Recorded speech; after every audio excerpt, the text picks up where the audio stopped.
If you're going through something or have gone through something, either traumatic or a tragedy, you might be able to heal psychologically through art. I say this because this is something I've done subconsciously for the past decade. I've been through a lot, but I think one of the major things that really affected me was my grandma's passing. We were very close and would never run out of things to talk about. When my grandma passed, I didn't really know how I was gonna get through that. The main reason why I would be eager to come back to Ivory Coast was to see her. So that resulted in me not being here for about 6 years. But something that made me come to terms with that was making art.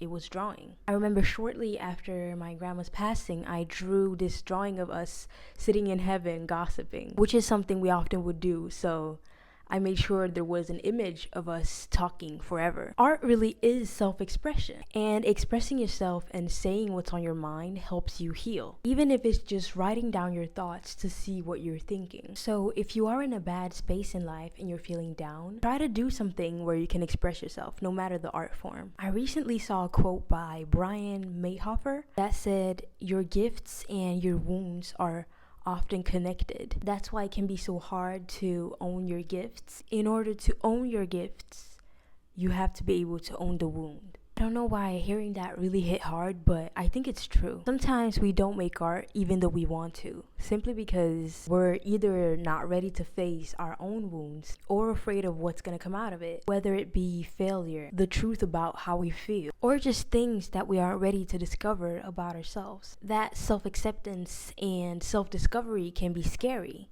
because sometimes you think you know yourself, but you actually don't. At least not properly. Spending time doing something creative can help you discover new things about yourself and help you face things that are still in your subconscious, things that you haven't dealt with. When you're down and you lose interest in what you once loved, in this case, the gift of drawing, the ability to draw, I think that also has to do with the owning the wound part. I think owning the wound means accepting that you're not in the best headspace, but then using that feeling within your art. When you're doing this, you're essentially developing a relationship with your art. You can see drawing as a best friend. When you have a best friend, you most likely tell that person everything. You feel comfortable venting to that person, right? That's how you want to treat drawing. Your best friends can't be with you or listen to you vent all day. Sometimes people gotta go to work. Everybody has their own life, right? But something that won't go anywhere is your art. So make drawing one of your best friends, because your art is with you forever. Your ability to express your emotions will always be in here with you. Because think about it,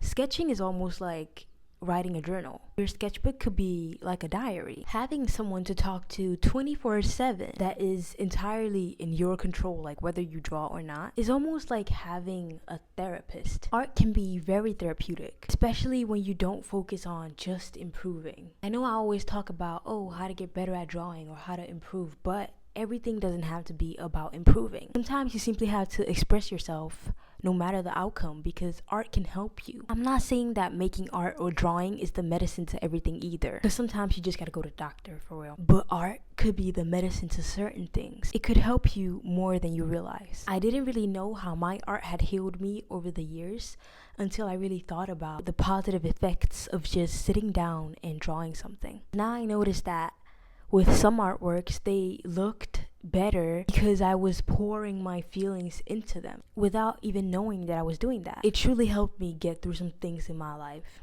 and I think it could help you too. Just the act of drawing can be like meditating. I actually searched this up. Is drawing a form of meditation? And according to Calm, you know the app that helps you sleep, yeah, he said that art can be meditative because it engages the mind and body in a focused, creative activity, helping to quiet mental chatter and induce a state of flow. This state of being completely immersed in an activity can be calming and therapeutic. This refers to just the act of drawing. Your drawings don't have to come out looking like you're Velasquez or something. Just taking that time out of the day can really help you. There's something about focusing on an artwork, putting your time and energy into creating something that is really powerful. I think that's what starts the healing process. Really being in the moment and turning your negative thoughts into that flow that you get when you start drawing. And it creates amazing artworks. When I look at my own artworks that I really like, I can tell you exactly what I was going through when I drew them. Whether it was pain or happiness, I always remember how I felt and why I was so motivated to finish the artwork in the way I did. And I often felt better after drawing whatever it was I was drawing at the time, despite the feeling I was feeling at that specific moment. With that being said, use your art to heal. Whatever you're going through, you might be able to feel better after drawing or even coloring. Just the act of creating something out of nothing can change your life. Thank you so much for watching. And I also want to say that I appreciate every single comment that I get. Everyone's so motivating and kind, and it makes me kind of emotional, honestly. I can't believe that this is happening on my channel. So thank you from the bottom of my heart, and thank you so much for watching. Mwah.